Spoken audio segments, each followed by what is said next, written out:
नमस्कार दोस्तों। आज मैं आपको बांके बिहारी जी के मंदिर के एक चमत्कार का एक किस्सा सुनाती हूँ, एक कहानी सुनाती हूँ। ये 1900 की शुरुआत है। वहाँ एक मिठाई वाले की दुकान बांके बिहारी मंदिर के पास में ही थी।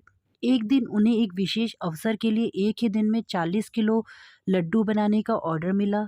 जब वह अपनी दुकान में बैठकर ऑर्डर पूरा करने के लिए लगन से काम कर रहे थे, तो उसमें एक छोटे बच्चे की आवाज़ सुनी, जो उनसे भूखा होने के कारण कुछ खाने के लिए देने का आग्रह कर रहा था। आवाज़ की दिशा में देखने पर उसमें एक युवा लड़के को देखा, जिसके होठों पर मुस्कान थी, चेहरे पर चमक थी और हाथ फैला हुआ था। यह जानते हुए कि वह आदेश को पूरा करने के लिए समय के विरुद्ध दौड़ रहा है, वह आदमी असमंजस में पड़ गया।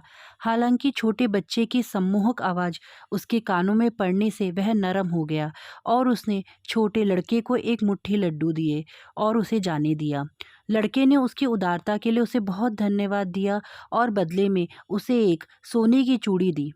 दुकान का मालिक हैरान था, लेकिन उसके पास मामले पर ध्यान देने का समय नहीं था।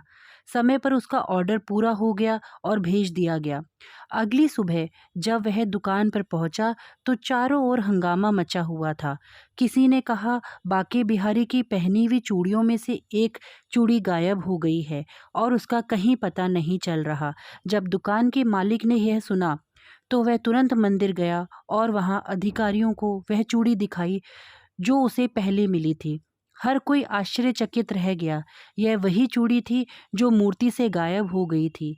दुकान के मालिक को तुरंत उसके दयालु कार्य और उसकी आंखों के सामने भगवान के प्रकट होने का महत्व समझ में आ गया।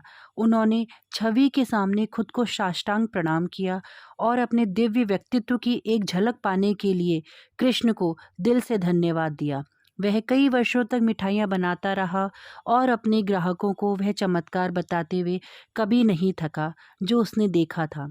ऐसा कहा जाता है कि अपराधी भी तब सुधर जाते हैं जब वे कृष्ण की दिव्य भूमि पर कदम रखते हैं और अपराध और गलत कार्यों से रहित जीवन जीने लगते हैं। ऐसे हैं हमारे श्री बांके बिहारी जी लाल, जो हर समय हर बुरे से बुरे वक्त में अपने भक्तों के, अपने भक्तगणों के लिए हमेशा खड़े रहते हैं। धन्यवाद।